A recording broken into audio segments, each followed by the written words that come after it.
Hello everyone. तो आज जो सेक्शन हम लोग देखने जा रहे हैं वो है सेक्शन 372 to 396 जो बात करता है सीआरपीसी के एक बहुत ही बेसिक येट इम्पॉर्टेंट चीज़ के बारे में जो है अपील। अब कोई भी इंसान जो एक लीगल फील्ड में है वो इस शब्द से तो डेली मिलता जुलता रहता होगा। तो यहाँ पे हम बताएंगे कि अपील का मतलब क्या होता है।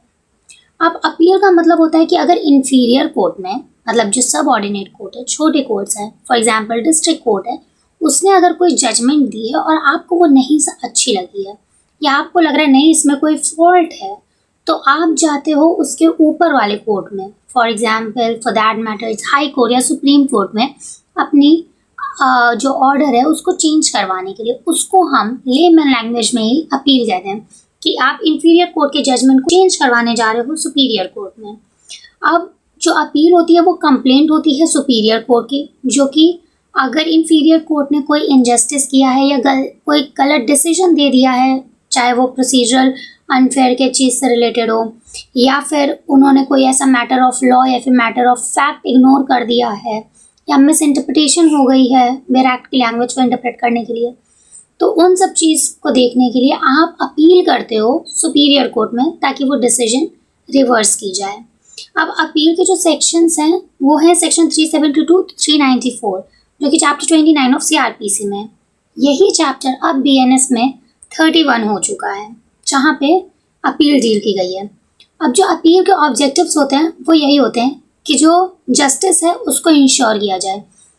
जो जैसे हमारे यहाँ पे रूल है कि 1000 बेगुनाह बच जाए पर एक गुनहगार अंदर नहीं जाना चाहिए, जस्ट सेम कि आप न्याय इंश्योर कर पाओ, इसलिए इस अपील की प्रोविजन को लाया गया था। इसके बाद है राइट को प्रोटेक्ट करना। हर इंडिविजुअल का अपना राइट होता है कि वो अगर उसको किसी कोर्ट का डिसीजन नहीं समझ में आ रहा है तो वो फाइनली सुपीरियर कोर्ट में अपील कर सकती है अपने जजमेंट को चेंज करवाने के लिए। फिर होता है फेयरनेस इंश्योर करना। फॉर एग्जाम्पल अगर कोई मैटर ऑफ फैक्ट किसी इन्फीरियर कोर्ट से छूट गया है जो बहुत ज़्यादा मैंडेट था ताकि फेयर ट्रायल हो सके पर वो नहीं हुआ, तो आप सुपीरियर कोर्ट में जा सकते हो। और चौथा है लीगल रिड्रेस।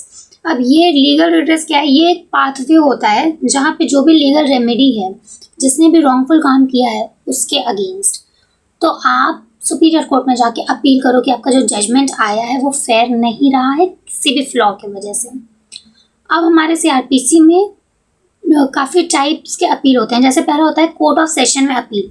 तो अगर आप कोर्ट ऑफ सेशन में अपील कर रहे हो तो वो 373 डील करता है कि अगर इन्फीरियर कोर्ट का जजमेंट आपको नहीं समझ में है तो आप कोर्ट ऑफ सेशन में अपील कर सकते हो।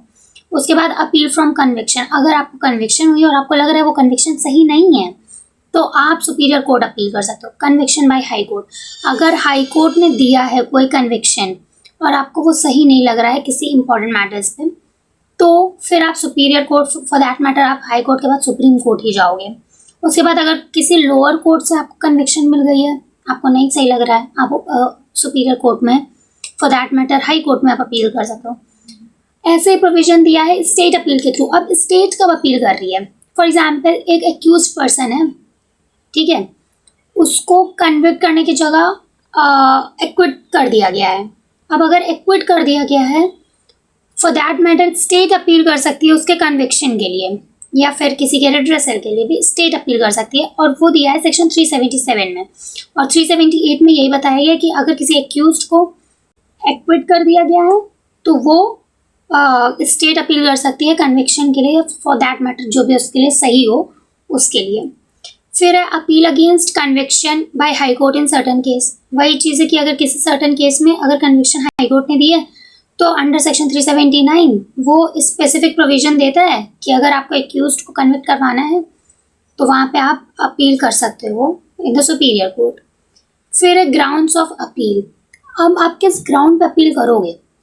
तो किस ग्राउंड पे आप अपील करोगे? अगर वहाँ पे एरर इन लॉ है, फॉर एग्जाम्पल कोई बेयर एक्ट की लैंग्वेज है आप इंटरप्रेट किए हो पर वो रॉन्ग इंटरप्रेट हुई है, जो उसका मतलब था वो नहीं है, तो वो होता है error of law. Errors of fact. अगर कोई ऐसा फैक्ट छूट गया था during the time of procedure या during the time of trial जो बहुत ज़्यादा मैटर करता है, तो उसलिए आप री अपील कर सकते हो क्योंकि वो मैटर इंपॉर्टेंट था, वो फैक्ट इंपॉर्टेंट था मैटर को फेयरली जज करने के लिए।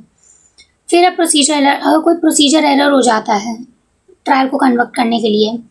फिर कोई इनप्रॉपर एडमिशन है या रिजेक्शन है एविडेंस का, गलत तरीके से एविडेंस को इंट्रोड्यूस किया गया है कोर्ट में। फिर लीगल प्रिंसिपल का वायलेशन है और एक्सेसिव सेंटेंस। फॉर एग्जांपल जहाँ पे सेंटेंस 3 साल का है वहाँ पे इतना एक्सेसिव दे दिया, 4 साल की सजा ही सुना दी, तो वहाँ पे भी आप अपील कर सकते हो। ठीक है, this is all about appeal. Thank you.